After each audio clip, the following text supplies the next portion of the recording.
위하여 십자가에 중한 고통 받으사 대신 죽은 주 예수의 사랑하신 은혜요 오베는 피를 흘려 영영 죽을 죄에서 구속함을 받은 우리 어찌 찬양할까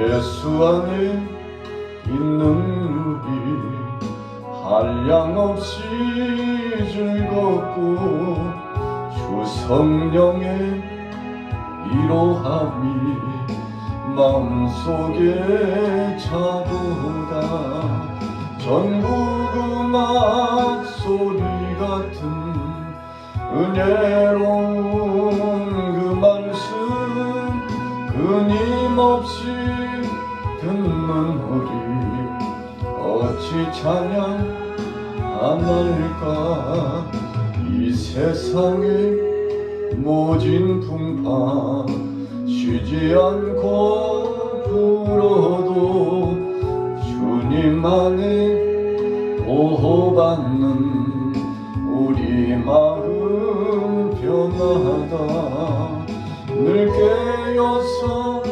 기도하고 저 천국을 바라며 주님만을 기다리니 어찌 찬양할까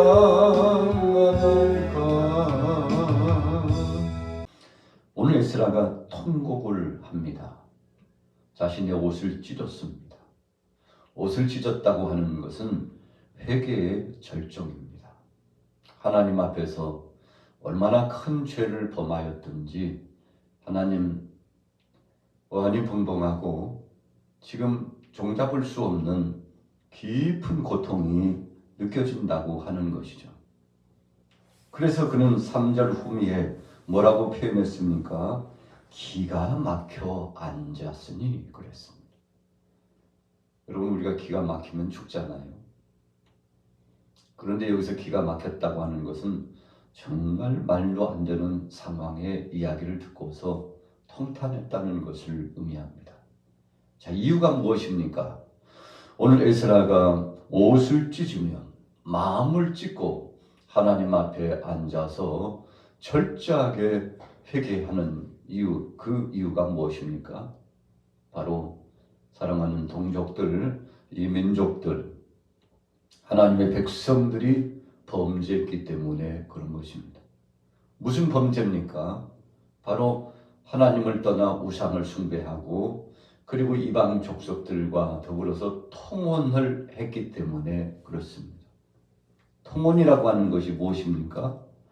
하나님의 백성들은 정결하고 겸비하여서 선별된 사람들과만 결혼하도록 되어 있습니다. 그래서 사랑하는 자녀들과 그리고 가족들이 결혼을 진행할 때 하나님을 앙망하고 하나님을 찬미하고 하나님 앞에 영광 돌리고 우상 숭배를 가까이 하지 않고 신실한 행보로 살아간 사람들과의 이런 하나님이 허락한 범위의 결혼입니다.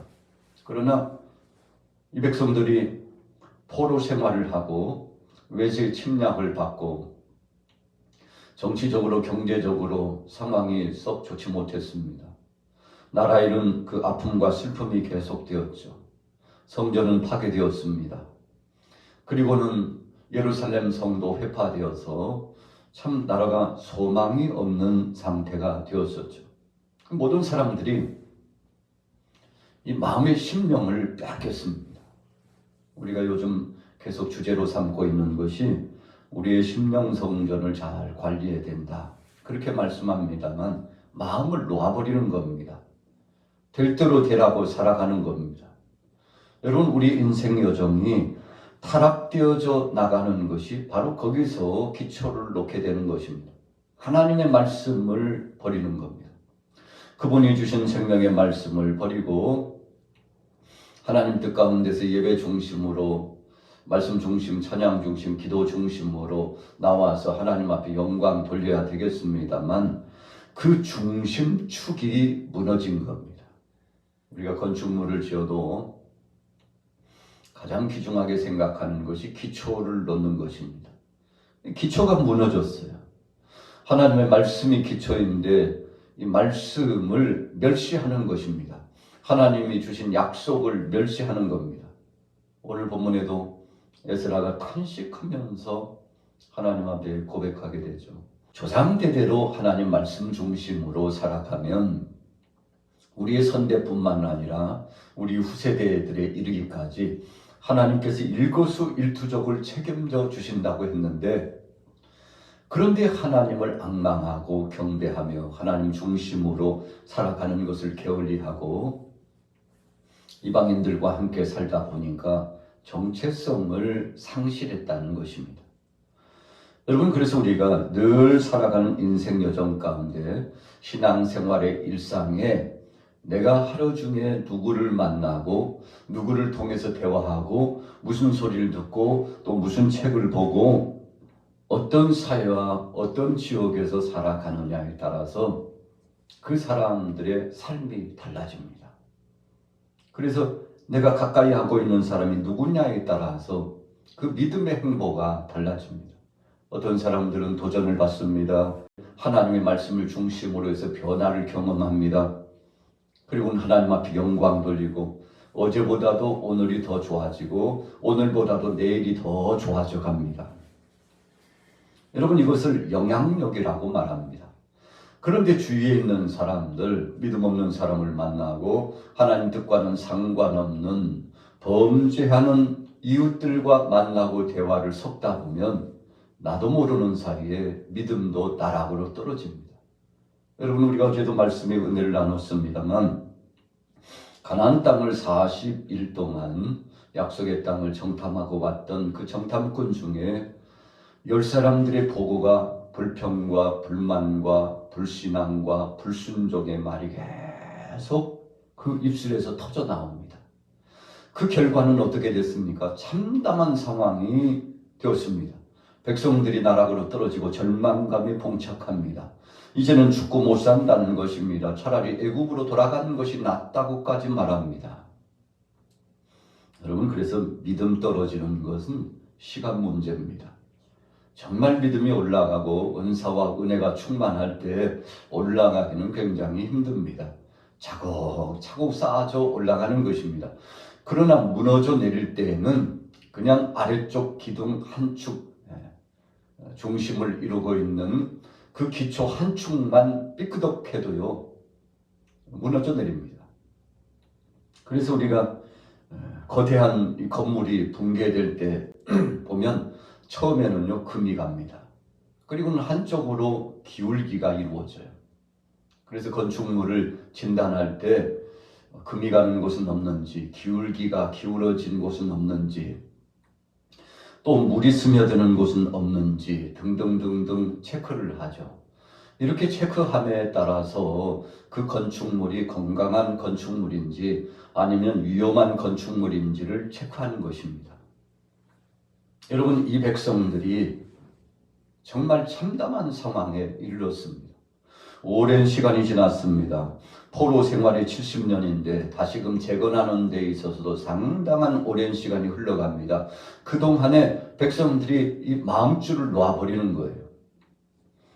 타락한 것입니다. 하나님의 말씀을 버리고 하나님을 떠난 겁니다.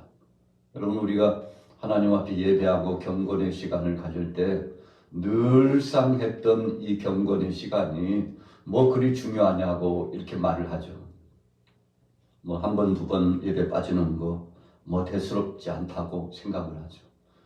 여러분, 그러나 이것이 축적되면은 엄청난 데미지를 입습니다. 충격을 받습니다. 그래서 산더미만한 거대한 집이 무너지는 것도 그 기초와 기울기가 잘못되었기 때문에 무너져 내리는 것을 우리가 보게 되는 것이죠.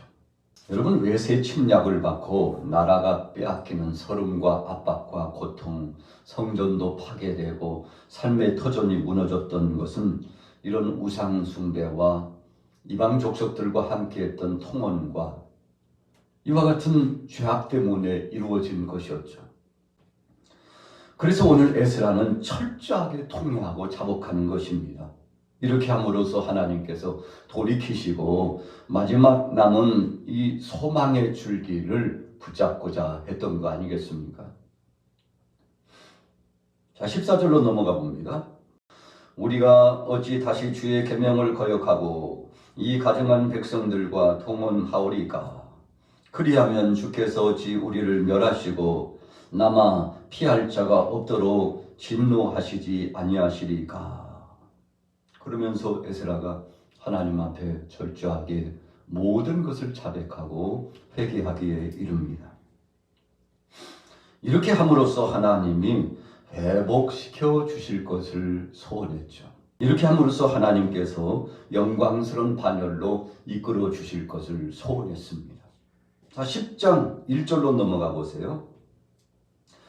에스라가 하나님의 성전 앞에 엎드려 울며 기도하여 죄를 자복할 때에 많은 백성이 크게 통곡하매. 여러분, 우리가 이런 것을 전이효과라고 그러는데, 한 사람이 하나님 앞에서 겸비하여 나아갔더니 주위에 있는 사람들이 말씀을 받고 함께 통회하고 자복하게 되었던 것입니다. 10장 1절 중간절에 많은 백성이 크게 통곡하며 이스라엘 중에서 백성의 남녀와 어린아이의 큰 무리가 그의 앞에 모인지라. 여러분, 오늘 10장 1절에서 중요하게 우리가 여겨야 될 것은 바로 어린아이들이 함께 모였다는 것입니다. 에스라 한 사람이 하나님 앞에 겸비하고 통회하고 그리고 자복하고 나아갔더니 백성들이 함께 나왔어요. 그리고는 심지어 어린아이까지 함께 동참하게 되었습니다. 다음 세대가 열려지는 겁니다. 여러분, 그래서 새 비전이 이루어진 거 아니겠습니까? 오늘 우리가 월요일 아침을 당하면서 하나님의 은혜 가운데 이 19일 이 아침에 하나님 앞에서 우리 자신들을 돌이켜보고 이 나라를 돌이켜보는 것이죠. 그래서 혹시라도 우상 숭배는 없었는지, 하나님 앞에 더 과중된 죄악은 없었는지 돌이켜보는 것입니다. 이렇게 함으로써 하나님께서 새롭게 회복하시는 영광스러움을 경험하게 되는 것이죠. 에스라는 여러 가지 사역을 진행했습니다. 그는 학사였습니다. 제사장이었습니다. 백성들을 이끌고 나가서 1700여 명을 이끌고 갔습니다만 노약자를 합하면 약 7천에서 9천가량 된다 그랬습니다. 그 많은 사람들을 이끌고 2차 귀환을 했는데, 귀환하는 것이 문제가 아니라 저들이 믿음을 회복하고 정착하는 것이 중요했습니다. 그래서 이 일을 도모하고 하나님 앞에 정말 전심으로 나갔는데 그에 대한 상황한 열매가 맺혀지게 되죠. 성전을 재건하게 되었습니다. 그리고 나서 하나님 앞에 영광 돌리며 예배가 회복되기 시작합니다. 그리고는 나라가 회복되기 시작했죠. 여러분, 우리가 참 소홀하기 쉬운 거 많이 있습니다. 그런데 정말 이거 중요하지 않다고 생각하는 바로 그것이 우리에게 있어서 기초가 되고 힘이 되고 능력이 되고 은혜가 되고 열매를 맺혀줄 수 있다는 사실을 우리가 명심해야 합니다. 오늘 하루 동안 우리의 삶의 여정 가운데도 에스라가 거침없는 회개를 진행했지 않습니까? 그래서 우리 신앙인들은 어제 회개했지만 오늘 또 회개하는 겁니다. 그래서 회개를 잘하는 사람은 믿음이 성장하고 응답도 빠릅니다. 그러나 회개해야 될 때 회개하지 않으면 삶이 무너집니다. 믿음도 깨트려집니다. 지금까지 쌓아왔던 모든 탑이 한순간에 무너져 내리고 맙니다. 그러나 돌이키기만 할 수 있다면 오늘 에스라를 비롯해서 백성들이 새로운 전환적인 삶을 사는 것처럼 오늘 이 예배에 동참하신 여러분들에게도 하나님께서 허락하신 은혜를 경험하시고 오늘도 승리하게 되시기를 예수님의 이름으로 축원합니다.